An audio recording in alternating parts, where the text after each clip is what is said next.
What's up, guys? Gonna do something a little bit different for this video.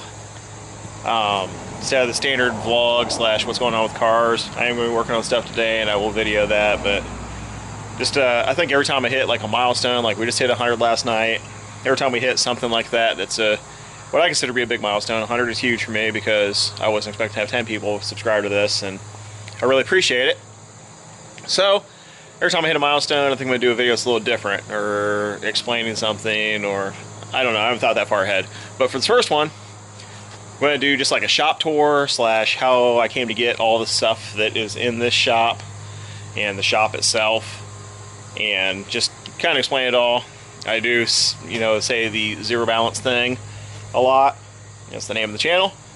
Kind of saying normal, everyday Joe kind of situation, but I do have a lot of tools, I'll admit that, and they aren't all cheap tools, but I've also amassed them over the last almost 25 years, and have bartered and traded and gotten deals on stuff and fixed stuff and used tools to make money to pay for more tools. So I mean, it's not like I started out with a huge budget just to go out and fill up a shop full of tools. It's been a long, arduous process, and you know, I've kind of used a lot of resources to get everything I have. So I guess that without saying anything else, I'll just go ahead and start explaining what I've got.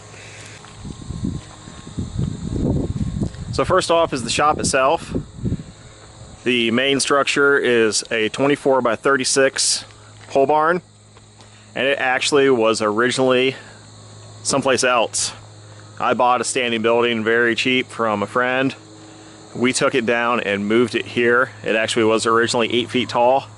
I turned it into a pole structure, but we used all the studs that were there for purlins on the inside, reused all the trusses, reused all the roof metal. At one time, I had reused all the exterior metal. The front and back walls still are the original metal from that building. Not this. This is this I would call sidewall. So the other two walls were original metal. So repurposed a ton of stuff. So didn't have a big budget to buy this building. When I built this building, it took close to 2 years because I was saving money for concrete. I had to sell 2 cars, pay for the cement that went in the floor, and the lean-tos weren't originally on it when I did it.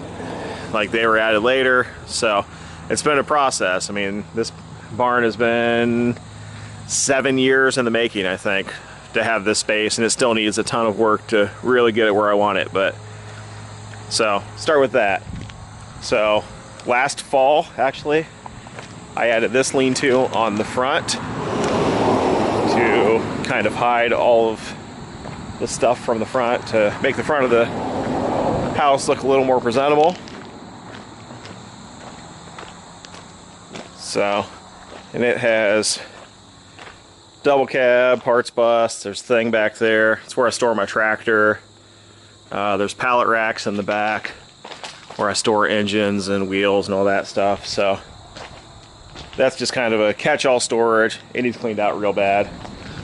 This is our main garage. Original garage that was here on the property. It's 20 by 24. This is where my wife parks her car. It's a disaster right now as well. I do all my shipping out of here. Parts inventory is back there for the used parts that I sell. 3D printers up here. Vinyl plotter is up here. The air compressor is up here, and then plumbed with PEX. There's also water through the whole building.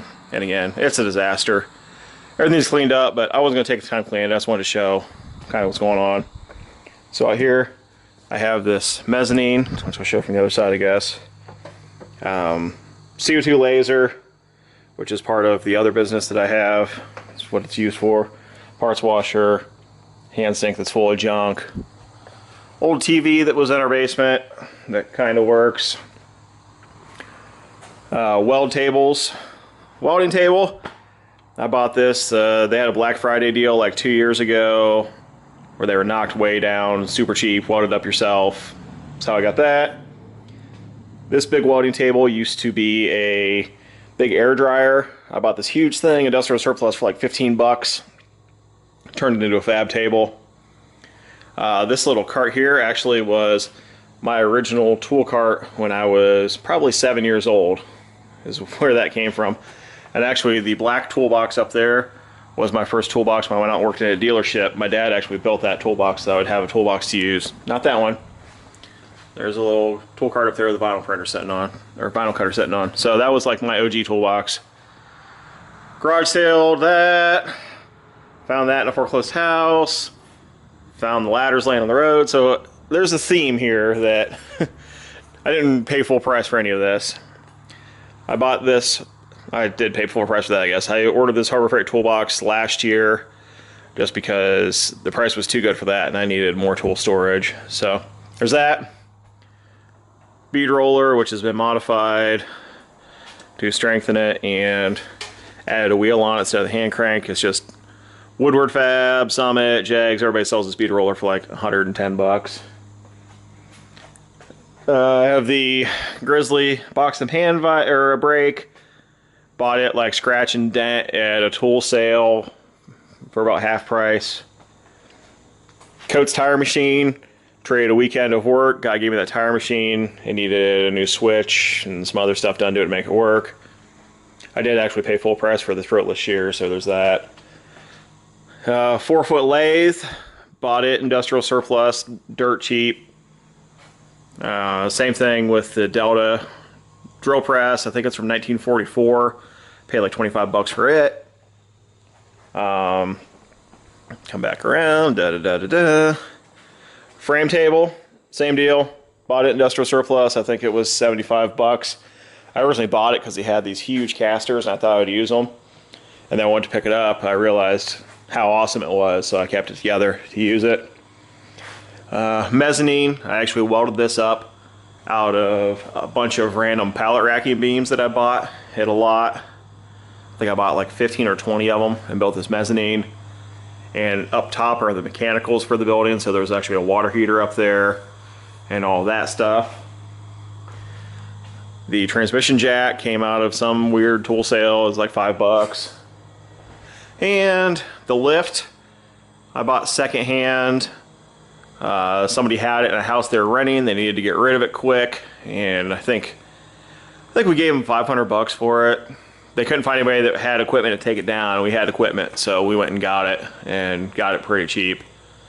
So, welding cart, again, this was a big table that I cut down and made work.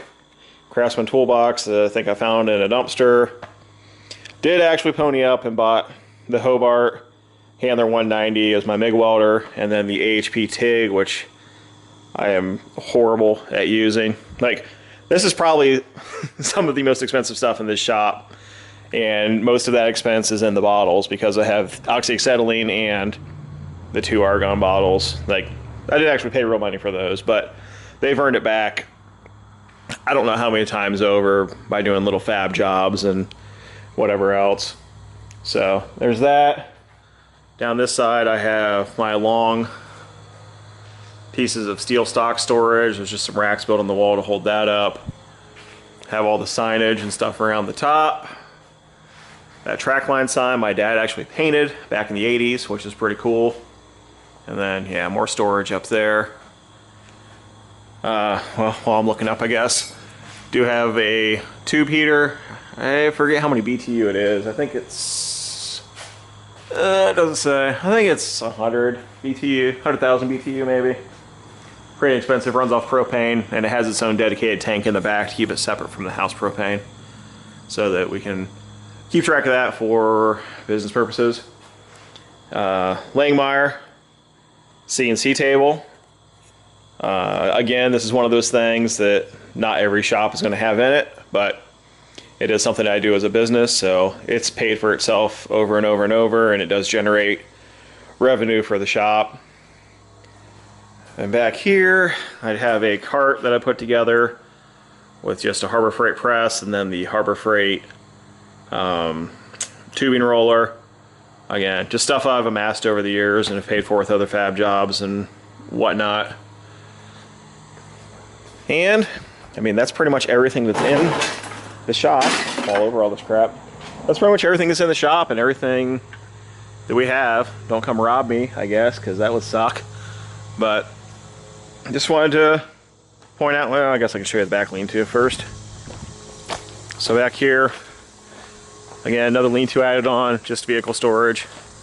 Have my 71 bus, some square back here, and more stuff that needs to be cleaned up before the end of the year. We're gonna have a mass exodus of cleaning here at the end of the season once I get some more things caught up, but that's basically everything.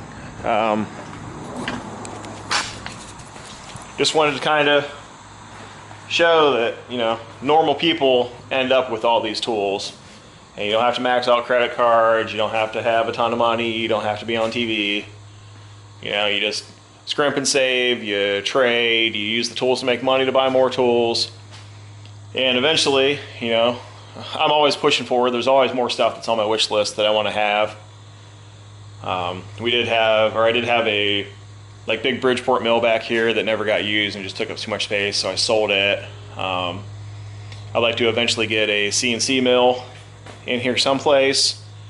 I used to have a big CNC, and that's another thing where I paid for this stuff. So I used to have a huge 6x12 CNC table up in the other garage, so my wife never could park inside, which she was really stoked about. And I mean, I bought it for, I don't know, like 800 bucks, not working. Put 150 into it, got it working again, used it for a year and a half, 2 years, whatever, and sold it for over $3 grand.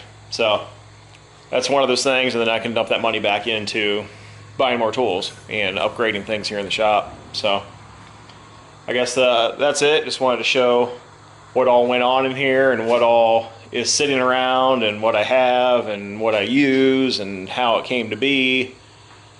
And I guess that's about it. If you have any questions, hit me up. Thanks for watching. A little bit different type of video, so I don't know if you guys will dig it or not, but I thought it'd be a neat idea. So thanks for watching. Do the whole like, subscribe thing. Again, super stoked there's 100 of y'all subscribed. That's great. If you're watching this, you're not subscribed, I would really appreciate if you did, because pushing for 1,000 by the end of the year, and it's mid-September right now. I think it's possible. It's going to take a lot of work, and it's going to take a lot of work from you guys to help me get the word out. And if you like it, cool. If you don't like it, tell me that you don't like it and tell me what I can do different. So thanks for watching, and I'll catch you guys later.